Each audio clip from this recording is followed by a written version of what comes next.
J'ai raté mes études de médecine. Je vais te dire pourquoi.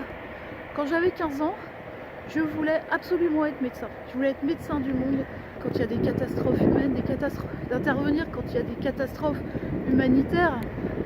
Je me voyais sauver le monde entier en héroïne. Et donc, fallait pas me parler d'autre chose, je voulais être médecin et c'est tout. Et je me suis absolument renseignée sur aucun autre métier. Donc j'ai fait un bac scientifique, j'étais pas super bonne. Disons que quand je travaillais ça marchait, et puis quand je faisais rien, j'avais des cartons.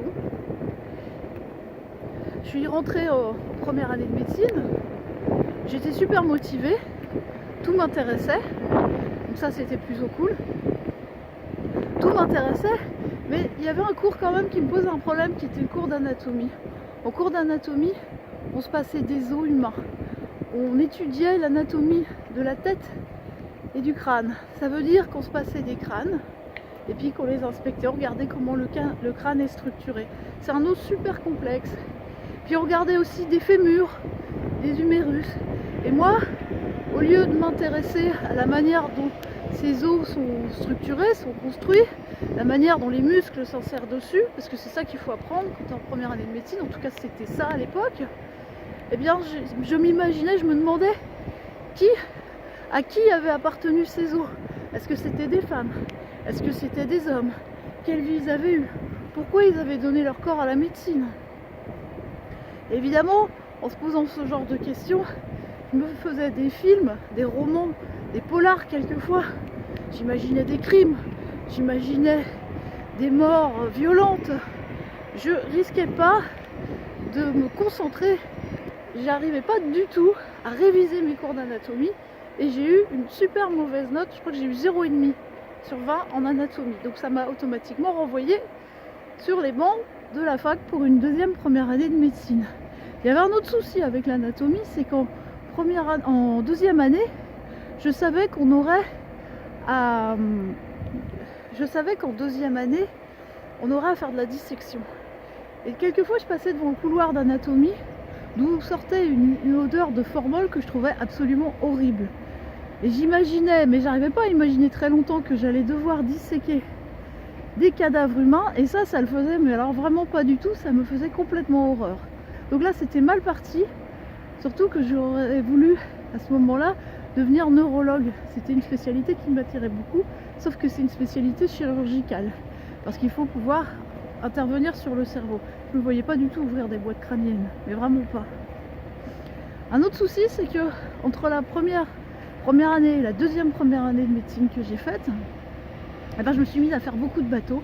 Et là, j'ai vu que je pouvais faire le tour du monde en bateau. Enfin, j'en ai commencé à en avoir très envie, ce que j'ai pu réaliser plus tard. Et donc, je voulais voyager tout de suite. Résultat, j'ai consacré une bonne partie de ma première année à préparer un bateau que ma mère avait acheté, un petit bateau, pour faire un super voyage l'été suivant. Mais j'ai absolument travaillé aucune matière sauf l'anatomie, parce que comme j'ai ma fierté, cette année-là, j'ai quand même voulu passer l'examen pour me prouver de manière tout à fait orgueilleuse et stupide. À mon avis, j'ai perdu mon temps, c'est même une certitude, que je pouvais quand même avoir une bonne note en anatomie. Donc au final, les études de médecine c'est 10 ans, ça dure super longtemps. Et moi ça me convenait pas, mais j'y avais pas réfléchi avant. Je savais pas que ça me conviendrait pas en fait et que j'aurais envie de faire quelque chose à côté.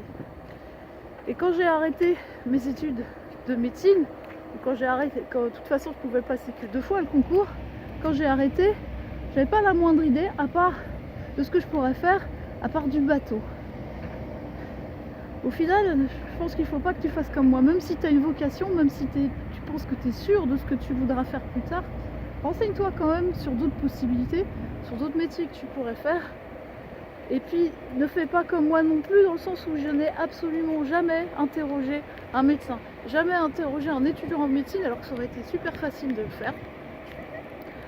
Parce que je me disais que je savais ce que je voulais et que voilà, je savais déjà tout en fait. Et toi, est-ce que tu as une vocation? Est-ce que tu sais ce que tu voudras faire plus tard? Dis-moi.